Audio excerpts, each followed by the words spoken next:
Now, would you look at that? The border princess decided to finally account for one of her responsibilities and do something about it. Did she go down to the southern border with Mexico and try to do something about it? Nah, she at least held a Zoom call for a little while until somebody got a little bit too forthright with her, and then she stormed out of the room, because that's how adults should probably comport themselves in international peace talks. Remember when all of these same people who are storming out of rooms, shrieking at the top of their lungs, saying that the orange man, who's just above my head here, he was going to plunge the world into fire and fury because he couldn't be taken seriously and he was just so much of a unethical hothead? Yeah, remember how that didn't happen?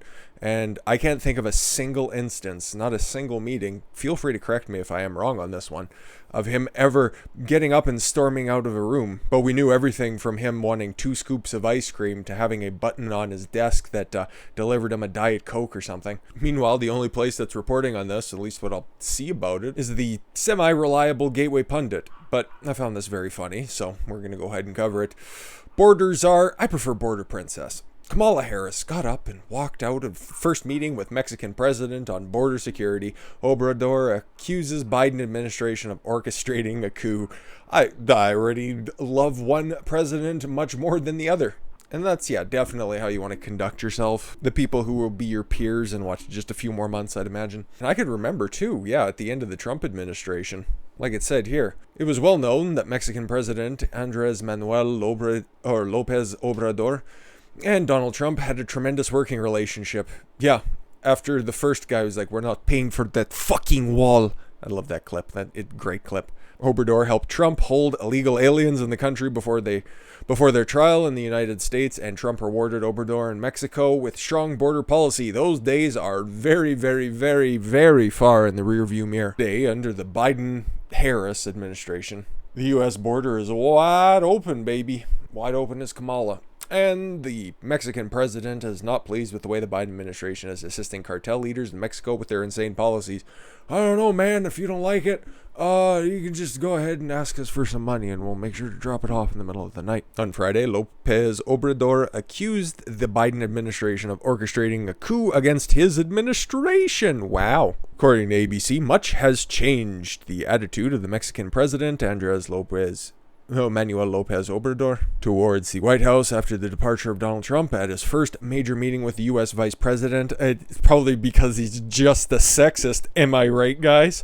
Who has recently assumed that the task of solving the migration crisis at the border, the Mexican president has come accusing his northern neighbor of interventionist and financier of coup plotters. Interesting.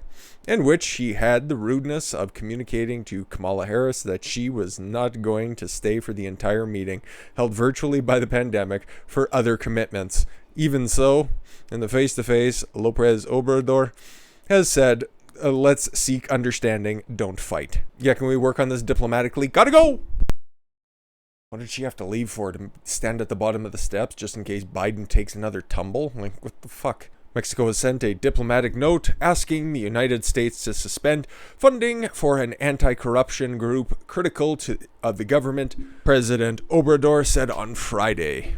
Lopez Obrador said the formal protest was sent because the financial backing of Mexicans Against Corruption and Impunity, MCCI, a group that investigates political corruption. The president says the group is seeking to undermine his government. Interesting. Don't know anything about this group, but let's see. It's interference, it's interventionism, and it's promoting coup plotters. Strong language. Describing the funding that includes money from the United States Agency for International Development. Yeah, that just screams an entire organization dedicated to world building. Don't like it. Commonly known as USAIDs.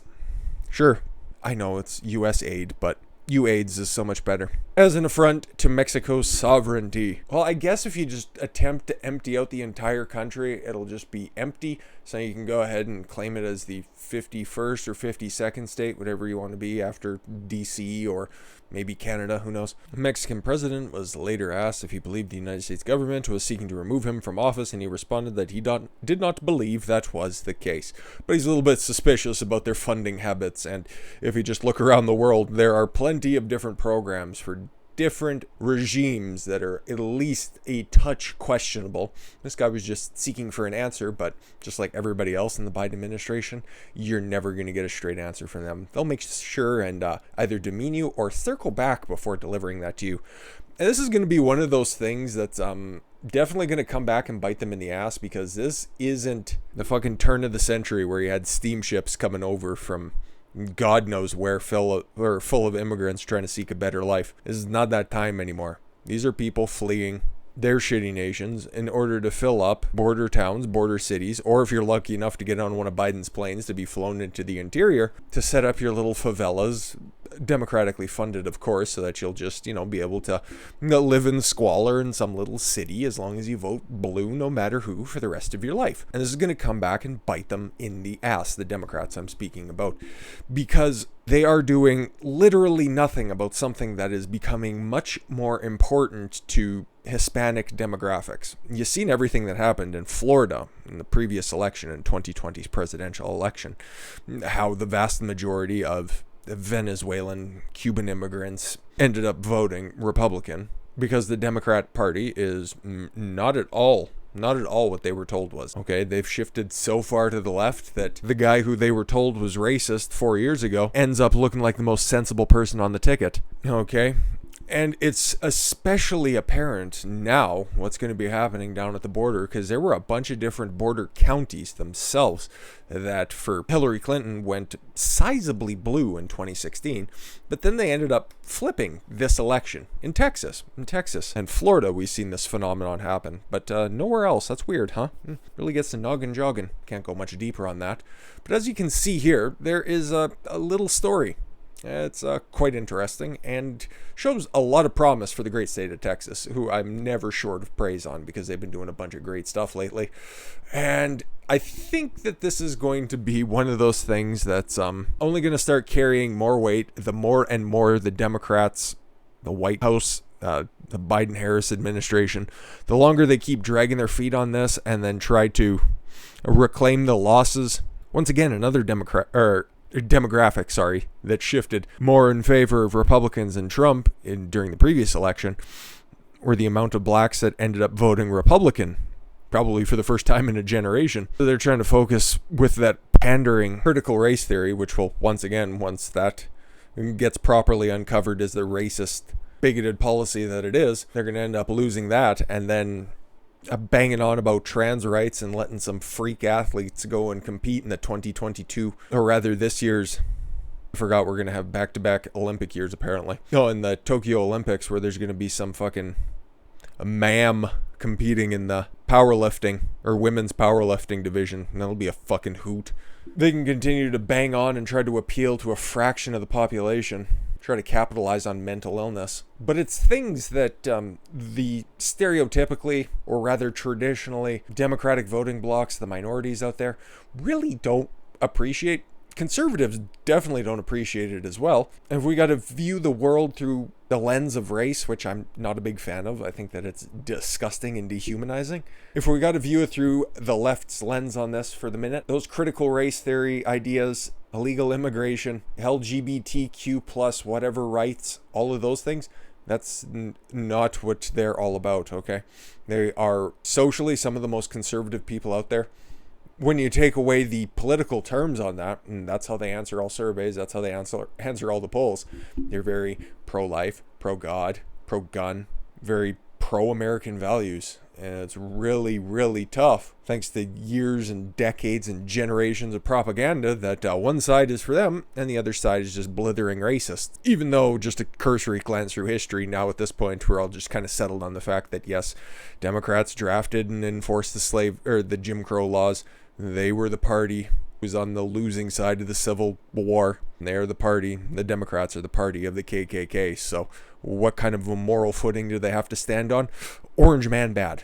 Let's take a look at this. The Republican Party in Texas is drawing Hispanic voters disillusioned by the Democratic Party's extreme values. 2 female Hispanic Republican leaders with Democratic backgrounds, flags are going up in my head, told the Daily Caller News Foundation. South Texas saw both a liberal decline and a conservative surge in the 2020 election, the New York Times reported. Yeah, that's which one I was referencing earlier. A surge that has emboldened Republicans hoping to win in Latino communities throughout the United States. Yes, just stay on your message of what you guys are actually promoting, okay? I wish you would govern the way that you campaign, but baby steps at this point, okay? Hispanic female Republicans are stepping up to the plate. Ugh, the publication reported. This is the New York Times after all, so they gotta go ahead and segment the population. I'm starting to see this need to connect with the Hispanic community. Oh my god, like there's some kind of a monolith. And let them know nationwide that it's the Republican Party that offers opportunities. Yes, the opportunities that have always been there and have been available to everybody in Republican states. Remember, Republicans used to be the party of the North, where they were electing blacks in the late 1800s already. In places like Detroit, which were also heavily African-American populations. The fuck are we talking about? But okay, she's new to the party. She's another one of those that's like, hey guys, I think those guys over on the left are a bit racist. And it's like, yeah, thanks. What's it like back in 2017? I'm starting to see this need to connect with the Hispanic community. Yes. Peña Garza grew up in Texas as the daughter of a Democratic state legislator who switched parties and became a Republican around 2010. So yeah, she's been around for a while. So yeah, okay, that eases some of my suspicion, because there's a lot of these people that are kind of hopping on the bandwagon at the moment, which I'm not really that comfortable with. It's just more or less an attention cause, but 2010, that's quite a while. That's quite a while. I'm pretty all right with that. Peña Garza told the DCNF that her father's community reacted very strongly to a switch, noting that he had been beloved as a Democrat but would be treated with incivility as a Republican, a story as old as time. But Peña Garza also switched parties, concerned by the policies and talking points she was witnessing from Democratic lawmakers in 2010. This was impressive foresight. Things shifted dramatically, she said. Republican Texas candidate Monica de la Cruz Hernandez is challenging Democratic Texas Representative Vicente Gonzalez. There is a whole bunch of Z's and a whole bunch of hyphenated names there. That's tremendous. In next year's race, but this second time challenging Gonzalez may pan out differently for De La Cruz Hernandez due to shifting political realignments, and the district shape may be altered later this year, the Times reported. Yes, because Texas is going to be getting 2 new congressional districts, but that won't take effect until 2022, so it's up in the air whether or not, yes, she's going to be the one challenging. It's going to be quite a situation. Anyways, De La Cruz Hernandez told the DCNF that she was first registered as a Democrat but switched to the Republican Party because her values changed. Interesting. Did she find it easier to run as a Republican, maybe? I grew up a strong Catholic. Okay, well, the other party wants like fucking 4th trimester abortion, so what do you expect? She said, this area has got strong Catholic roots today, Christian roots. Being pro-life and pro-God is very important to me as an individual. And family is a family. Oh, and my family is a family. That makes a lot more sense. That has served its country. My grandfather served in World War II and in the United States Navy, and my brother served 20 years honorably in the United States Air Force. Great family. I saw that the Democratic Party was just moving too quickly to the left and towards socialism, and those just did not align with my values any longer. So once again, another instance of you didn't change that much. It's just the party that's around you rode that ass right off the cliff. You hate to see it. It's mostly because of the rise of Twitter and all of those fucking degenerates influencing all the policy that's there. That's definitely not going to bite them in the ass. And we didn't see that definitely 100% happen over in the UK. Oh boy, it's amazing what can happen with free and fair elections. A certain political party gets their fucking ass kicked. Suppose we're just going to have to wait. The Hispanic culture really aligns with pro-life, pro-God, and pro-country. Yeah, exactly. And that's not just Hispanic culture. You can really extrapolate that out to pretty much anybody that's not progressive. Pretty much anybody that's not insane, really.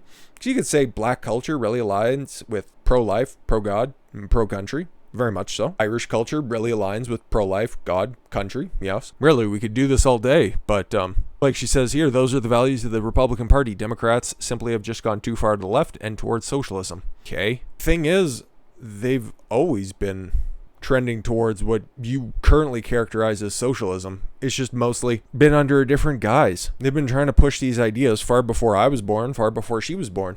It's just now everything is coming to fruition, and we're having to deal with the aftermath of that. And something else that Hispanics are really not too keen on is illegal immigration. They're all for legal immigration, but so am I when it comes to skilled people coming over, getting a job, working productively, paying your taxes, being integrated into society, whatever country you find yourself in. I think that that's a healthy way for a country to grow. If you disagree with that, that's fine. I just think that mine's a fairly reasonable position on things. And as you can see here, the Department of Health and Human Services reported in late April that over 22,500 unaccompanied migrant minors were in custody as of April 29th. This number compares to the nearly 11,900 children in custody a month earlier, on March 29th. CPB officials have encountered over 172,000 migrants in March, including nearly 19,000 unaccompanied minors, and apprehended 34,172 unaccompanied migrant children from January through to March. And those are the ones that they just met, and those are the ones that they just seen. They aren't happy about that, okay? And that's something that doesn't get reported very often, just like how Kamala Harris would storm out of a meeting with the president of Mexico, because it shatters their narrative, okay? They believe that every one of their segmented voting blocks thinks in a monolith. And that's how they are. Remember, You Ain't Black? Was that the interview that was before or after, maybe just even earlier in that one as well, when Biden referred to, was it all of Hispanic culture as a monolith, not like black people? Or it was the other way around, flip reverse, I think. That's how they view it. Biden's just at the point now, and we're at the point with the Democratic Party where they're just saying the quiet stuff out loud. This is what they've been thinking for generations at this point. And this is something that, yes, illegal immigrants, okay, are just as concerned about as their fellow citizens. Like, this shouldn't be a partisan issue, okay? We're going to legally let people into the country. No, you can't do that. Why? It's illegal. What are you, stupid? No, but you'd be racist if you don't. No, but you'd be allowing people who want to break the law. See how tiring this fucking argument gets? And this might be just one example of a legal immigrant being for cracking down on illegal border crossings, or in fact in support of Donald Trump's border wall, of course. The one that the Biden administration is finishing or not finishing, it's kind of up in the air. It's kind of like how Kamala's taking care of the border. And it's just, I don't know, it's fucking the Schrodinger's border at this point. You got Vicky Guerrero, okay? My wrestling friends out there from the early 2000s know her husband quite well. One of the most famous, at least to me, okay? I might be totally out on this one, but one of the most famous Mexican-American people of my youth, of my childhood, growing up. Eddie Guerrero was one of the most popular wrestlers at the time, and his family history is very well known within wrestling circles, of course. But he was also Bill from El Paso, Texas, if you recall, okay? They legally emigrated into the country, and he worked in AAA and extensively, of course, worked his way up to be one of the most popular people at the time of his passing in 2006. Holy fuck, that's a long-ass time ago. And then his widow, in the beginning of 2019, Vicky Guerrero, speaks up about the support of President Trump's border wall. Yeah. And these would have been conversations that her and Eddie would have had back and forth. Okay? These are the type of things that get people quietly pushed out of a company that is no longer the same company. If you just even remotely peer into what's happening right now with the Fed, and it's not representative of even what it was 10 years ago at this point. Now she's working for a different wrestling company, and one that's been founded by a bunch of guys who are on the left, but they don't let their political ideology influence anything that's going on. I've got to give it up to AEW for that. Like, they don't let their booking be affected by their politics, and the fact that they have everybody from all different political avenues, like their founders, of course, are on the left, and then you have guys like Chris Jericho, Eddie Guerrero, well, Eddie Guerrero's widow, of course, being vocal about their support for Trump. So it's weird how things can turn on a dime when the old man starts losing his mind, who's got the book. But just to give you a little context, Trump's proposed border wall spending the United States from separating the United States and Mexico. Again, this is one of these fucking sports entertainment journalists. Yes, the United States and Mexico being separated is good by a border wall because they are two distinct countries. You social justice cuck. Is one of the most discussed topics in America right now, and Vicky Guerrero spoke out on it Tuesday in support of it. Insight from my morning, boarding a plane this morning, and 10 illegals are being flown to Houston, handcuffed, returning to their country. God bless. I was talking to the customs agent. Guess who is paying for their plane tickets? You and me. I vote for wall. Yeah. Like it says here in the follow-up, I'm a Mexican American and my married status doesn't define me as my own person. Yeah, and she was quickly shuffled out of the Fed not long after that and turned up on AEW programming. But that's what happens, okay?